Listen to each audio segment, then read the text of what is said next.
પૂરવા બધું ઘડી અને તમને બજારમાં મૂકે. કોકમાંથી માટલું ઘડાય, કોકમાંથી દીવો ઘડાય. તમે બધા આવો ત્યારે માટીના લોંદા જેવા હો. એમાંથી જે તમને ઘડીને જુદા જુદા આકાર આપીને તમને બહાર જગતમાં મૂકે એ શિક્ષક. મેં શીખવ્યું ને, હમણાં કીધું, તારું ધ્યાન નતું. હા બેટા, હવે છેલ્લા સવાલ. હવે ઉભા નહીં થતા પ્લીઝ, મારે નીકળવું છે. હા બેટા. ના, એવું નથી બેટા. દુઃખમાં અને સુખમાં બંનેમાં સાથે હોય એવા મિત્રો છે. હા બોલો બેન, બોલો. મારા મતે સર્વાધિક આર્ટિસ્ટ છો. આ ચારમાંથી આપ બીજી કઈ ભૂમિકાને શ્રેષ્ઠ માનો છો? ફેવરેટની રીતે પોતાની. મારી વ્યક્તિની ભૂમિકા. હું માણસ તરીકે સારી રીતે જીવી શકું. પછી હું એન્કર છું, એક્ટર છું, રાઇટર છું, એ બહુ મહત્વનું નથી. આ તો મારું પ્રોફેશન છે. મારી ભૂમિકા તો માણસની છે. સારા હોવું, to be nice to people is what I should be. હા બેટા, છેલ્લો સવાલ.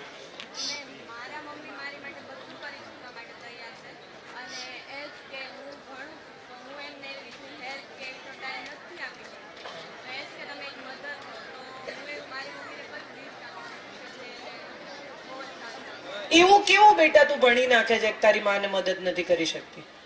મેડિકલમાં ભણતી દીકરી ઈચ્છે તો મદદ કરી જ શકે બેટા. તો હવે એ તો એને નક્કી કરવાનું. પણ હું એવું માનું છું કે ધરાર મદદ કરવાની, એ ન કરવા દે તો પણ કરવાની. એને ગમે જ. એ શરૂઆતમાં કદાચ ના પાડશે, પણ પછી એને ગમે તો ખરું જ. મદદ કરે તો કોઈને પણ પોતાનું કામ ઓછું થાય ગમે જ ને. ભલે ના પાડે, આપણને જે ગમે નાનું કામ એક જવાબદારી લઈ લેવાની. કાલથી શાક હું સમારીશ, કાલથી વાસણ હું ઘસીશ, કાલથી આ હું કરીશ. તમે જમી લો પછી ટેબલ હું ખાલી કરીશ, વાસણમાં ખાવાનું કાઢીને હું મૂકીશ. કોઈ બી એક કામની જવાબદારી લઈ લે, એને મોટા મોટી ગિફ્ટ. અને એથી મોટી ગિફ્ટ એ છે કે એને પ્રેમ કર ખૂબ. એને જે નથી મળ્યું એ બધું એને આપ. એને એક બેનપણી આપ ઘરમાં. એને જે કોઈને નથી કહ્યું એ તને કહી શકે તો માનજે કે તારી મમ્મીને તારી ગિફ્ટ બરાબર છે. Thank you so much. તમારા સૌનો આભાર. હું માનું છું તમને મજા આવી, મને ખબર નથી, પણ મને તો બહુ જ મજા આવી. આવા સરસ બ્રિલિયન્ટ છોકરાઓ સાથે વાત કરવાની સવારના પરમાં મને બહુ મજા આવી. તમે બધા બહુ સરસ છોકરાઓ છો અને હું માનું છું કે તમે બધા જિંદગીમાં કશુંક સરસ કરશો, આગળ વધશો, સારી માં બનશો, સારા પતિ બનશો, સારા પુત્ર પુરવાર થશો, સારા બિઝનેસમેન થશો. પણ એ બધા કરતા વધારે એક સારા માણસ થજો. અને જે સ્કૂલ તમારે માટે આટલું કરે છે ને એને ક્યારેય ભૂલતા નહીં.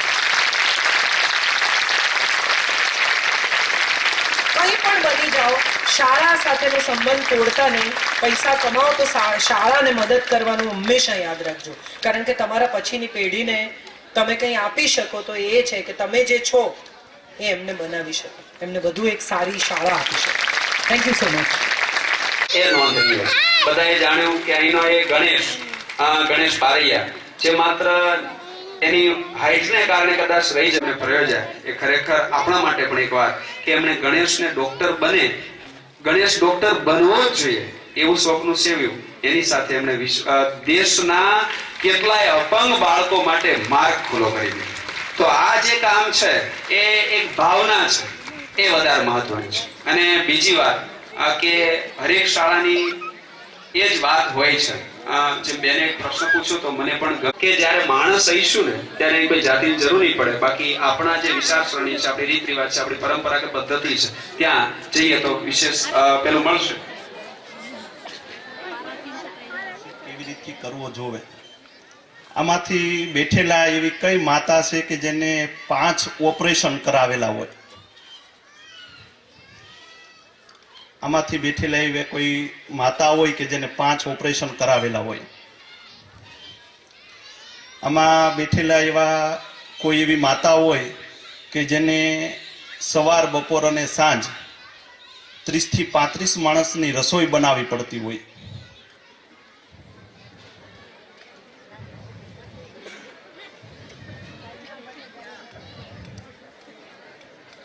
એવા કોઈ નથી. મારા મમ્મીએ અમે ભણતા ત્યારે આ વસ્તુ કરેલી છે. અને સાથે સાથે સવારે હું 2 વાગે જાગતો, મારી માટે 2 વાગે જાગી અને મને વસાવતા. અહીંયા અહીં બેઠા જ છે. અને કદાચ ને મને સાંભળવા આવ્યા છે.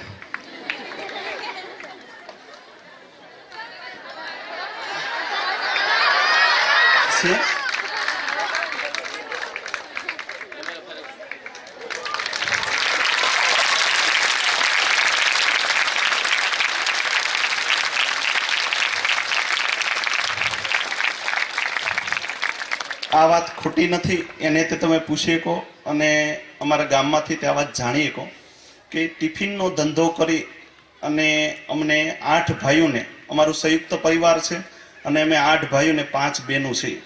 ક્યારેય અલગ નથી કર્યા કે આ કાકાનો દીકરો અને આ મોટબાપુનો દીકરો, પણ 8 ભાઈઓ કહીને 5 બહેનો છે. આ બધાને મારી મમ્મીએ જે હિંમત આપીની હિંમતને લીધે બધા ભણ્યા છે. એક પોલીસ કોન્સ્ટેબલ તરીકે રાજકોટ કામ કરે છે, એક બેન સુરત સરકારી હોસ્પિટલની અંદર કામ કરે છે અને એક બેન ભાવનગર સરકારી હોસ્પિટલમાં કામ કરે છે. માત્ર ને માત્ર એની મહેનતને કારણે.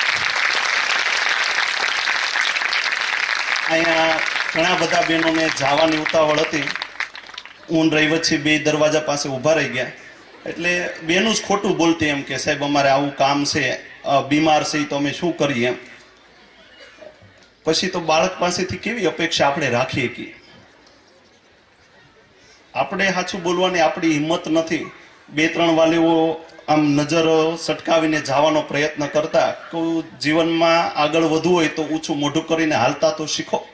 અને એટલે ઘણા બધા જીવનના પ્રોબ્લેમો ત્યાં સોલ્વ થઈ જતા હોય, પણ એક વાલી તરીકે આપણી મહત્વની ભૂમિકા કઈ છે, બાળકનું સંપૂર્ણ ધ્યાન એક માતાએ જ રાખવાનું છે. મારી પાછળ મારા પપ્પાએ કદાચ ને એનો 10% રોલ હશે, પણ મારા મમ્મીએ જે મારી માટે કર્યું એ કદાચ ને આમાંથી એક પણ માતા એના છોકરા માટે નહીં કરતી હોય. ખાલી એક નાનકડા જે ઉદાહરણ આપ્યું કે ભાઈ તમારે અમે આ વાલી મીટિંગ રૈવતભાઈ જાલંધરાભાઈ એવું બધું પૂછતા કે માત્ર બહેનો માટે કેમ એમ, કે હવે એક ઓપ્શન આપણી પાસે છે કે કદાચ ને જો બેનું ધ્યાન રાખે તો આ છોકરાની જિંદગી સુધરી જાય એમ છે. હવે તમારે વિચારવાનું છે કે એને સુધારવા છે કે બગાડવા છે.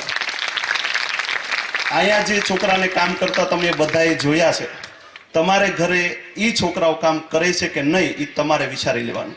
અહીંયા એક હાથ કરી કે 5ની જરૂર છે તો 50 જણા દોડીને આવે, પણ તમે 1 ગ્લાસ પાણી માગો તો આપે છે કે નહીં એ તમારે વિચારવાનું છે. આવું કેમ નથી કરતા? કારણ કે તમારા તરફથી જેને પ્રેમ હૂફ મળવો જોઈએ એ ક્યારે મળતું જ નથી. અહીંયા ઘણા વિદ્યાર્થીનું કાઉન્સિલિંગ કરતા હોય ત્યારે એમ કે અમને ઘરે ટોક કર્યા કરે કે તું આમ વાંચ ને, તું જોરથી વાંચ ને, તું લખીને તૈયારી કર ને, તું આમ કર ને. હું રીડિંગ કરવા બેઠતો ને ત્યારે મારા મમ્મીને ગુજરાતી વાંચતા નહોતું આવડતું, એ પાસે સાપુ રાખીને બેહતા એમ કે ધીમે ધીમે કે હું તે કંઈક નવું શીખું ને વાંચતા શીખું ને, એમ કરીને ગુજરાતી વાંચતા શીખી ગયા. અને આપણે ખાલી વાતો કરી કે તું બેટા ભણવામાં ધ્યાન આપજે. ખરેખર આપણે ભણાવીએ છીએ કે નહીં તો આપણે વિચારવાનું છે. આપણે ખરેખર ઘણી બધી સામાજિક પ્રવૃત્તિ તે છોડવી પડશે.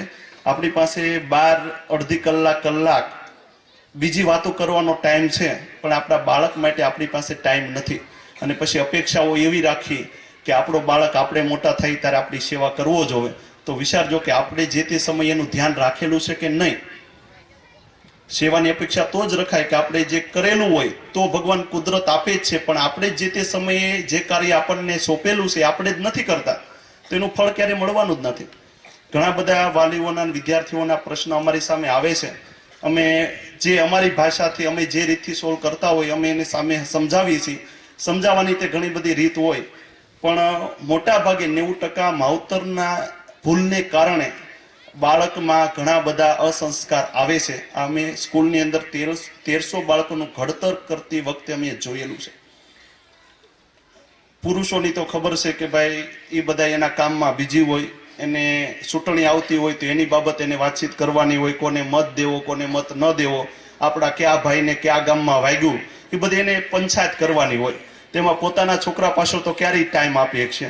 એટલે એક ઓપ્શન વિચાર્યો હતો કે કદાચ ને બધી બહેનોને ભેગી કરી અને સમજાવી અને એની સામે કોઈ એવું પાત્ર લાવીને મૂકીને કદાચ ને એનામાં ફેરફાર થાય અને આ બધા બાળકો કાંઈક પોતાના જીવનમાં આગળ વધે એ હેતુથી આજની વાલી મિટિંગ કરેલી. કદાચ ને અમારા તરફથી કાંઈ પણ ભૂલચૂક રહી ગઈ હોય તો માફ કરજો. જય હિન્દ, જય ભારત. અને એમને ઈચ્છ્યું હોત તો ચોક્કસ સારું દવાખાનું ચલાવી શક્યા હોત, પણ એક દવાખાનામાં એટલી સેવા ના કરી શક્યા કદાચ જેટલી અત્યારે કરે છે. તો એક દવાખાનું નહીં પણ એક શાળા ચાલુ કરીને સેવાનું કામ કર્યું છે એવા ડૉક્ટર દલપતભાઈ કાતરિયા, જેમણે એમનામાં એ સહજ એમના માતા પિતા દ્વારા સાહેબે કીધું એમ મારી માએ મને એ ઘડતર કર્યું છે. તો એમ અહીંયા બેઠેલા જે માઓ છે, અને ખરેખર હું પણ એવું માનું છું કે માં જ સાચું ઘડતર કરતી હોય. અને હું કાયમ છોકરાઓને કહું છું કે તમે જો તમારી માને નજર સામે રાખશો ને તો ચોક્કસ કોઈ વેદ પુરાણ ઉપનિષદો સંતો ભક્તો કોઈની જરૂર નહીં પડે આપણને સુધારવા માટે. અને કાજલ ઓઝા વૈદનું જ એક વાક્ય છે કે તમને બદલાવા કોઈ બહારથી નહીં આવે. તો આ જે બાબત છે એને પણ ધ્યાન રાખશો તો ચોક્કસ ઘણું બધું થઈ શકશે. અને એના માટે શીખવું રહ્યું, એના માટે અંદરથી ઈચ્છા જન્મવી જોઈએ. મને ઘણી વખત હું આમ તળપદીમાં ડાયરો કરું છું તો ત્યારે ઘણા વખત ગામડાનો માણસ છે, પછી માનો કે હું કંઈ વાત કરું છું, જ્યારે વિદ્યાર્થીઓને ભણાવું છું તો વિશેષ પ્રયાસ કરીશ કે એ શુદ્ધ ગુજરાતીમાં શુદ્ધ ઉચ્ચારણથી સમજે. તો આપણી ભાષાને સમજાવવા માટે આપણે શાળામાં સંચાલકો શિક્ષકોને પણ શિક્ષણ મળી રહે, એ પણ કંઈક વિશેષ શીખે એ માટે અહીંયા શિક્ષકોના સેમિનારો રાખી અને આ પ્રયાસ કરે છે કે જેથી શિક્ષક શીખશે એટલે વિદ્યાર્થીઓને વિશેષ શીખવી શકશે. તો આ બધું થઈ શકે. અને હું એવું માનું છું ઘણા મારી પાસે જે વિદ્યાર્થીઓ છે એમાં સૌથી વધુ વિદ્યાર્થીઓ એવા છે કે જે એના મા બાપના એકના એક દીકરા છે. આ છોકરાઓ મેં જોયા છે અહીંયા વધુ સંખ્યામાં એવા જ છોકરાઓ ભણે છે જેના મા બાપને એક જ દીકરો છે. અને છતાં અને એટલે એના મા બાપ એવું પણ કહે છે કે સાહેબ એકનો એક છે કંઈ કહી ન શકાતું, અને કદાચ ધમકીઓ આપે છે. અને શું કહેવું, દબાણ, તમે ભીહો રાખજો, અમે કંઈ નહીં કહીએ. પણ એ જ્યારે છોકરાને કંઈ કર્યો તો છોકરાની સાંભળતા બાપા કે ભાઈ મારા છોકરાને મારશો નહીં, એને કંઈ આજે આવડું તો આવડે નકર કાંઈ નહીં. તો આ જે કરે છે ત્યારે પહેલાં આમ છૂટ મળે છે કે ભાઈ હવે હું જે કરીશ એટલા તમે પૂછનારા છો, કહેનારા છો, છતાં પણ એ કંઈ નથી શીખતો અથવા નથી એ કામ કરતો. બહેનો છે તો એ ઘરકામમાં મદદ કરતી હશે છતાં એમનું હોમવર્ક કમ્પ્લીટ થયેલું જ હોય, ટેસ્ટ રિપોર્ટો પણ ખૂબ સારા જ આવતા હોય. ભાઈઓ જે ઘણા હોસ્ટેલમાં રહે છે પણ એક મહેનત કરે છે પણ પેલા બળદ જેવી, ઘાસીના બળદ જેવી ત્યાં આગળ નથી આવતું. શું કામ કે ભાઈ જે ઘરેથી એમના માનસિક વિકાસ માટે બહેનોમાં એક સહજ કેમ છે, કારણ કે એ માણસ છે, જે એમના ગુણો, જે માનવીય ગુણો હોય છે તે. તો એના માટે કહેવું ના પડે, ભણવું હોય તો આપણી ઈચ્છાથી પણ ભણી શકાય. અને આજના હરેક મા બાપ એ ઈચ્છે જ કે પોતાનું સંતાન સારો એક માણસ બને અને પોતાના મા બાપનું નામ રોશન કરે. અને તમે બધા પણ કરશો ને? થોડું આમ પાવરથી બોલો, કરશો ને? હા, સરસ, આભાર. હવે અહીંયા આપણે આ સભાને સમાપ્ત કરીએ છીએ એ પહેલા જે બહેનો અહીંયા પહેલી વખત આવ્યા છે અથવા શાળા પ્રાંગણમાં કે એમના એ પરિસરમાં શાળા બિલ્ડિંગમાં ક્યાંય જઈ નથી શક્યા, એમને આંટો મારવાનો છે. બધે જ હરે ફરે પોતાના જે સંતાન અહીં હોસ્ટેલમાં ભણે છે એમને સાથે લઈને એમને થોડા રિપોર્ટ એવું કંઈ બાકી જોવાનું હોય તો એ પણ જોઈ શકો. પછી એમને કંઈક કશું એમની સાથે ચર્ચા કરો, એમના કોઈ વિષયલક્ષી કંઈ પ્રશ્ન હોય અને એમના શિક્ષકને મળવું હોય તો એ શિક્ષકો પણ અહીંયા જ હાજર છે, તો તમે એમને પણ મળી શકો. અને બીજી વાત કે ધીમે ધીમે આમ જેટલા માણસો છીએ એના માટે છે.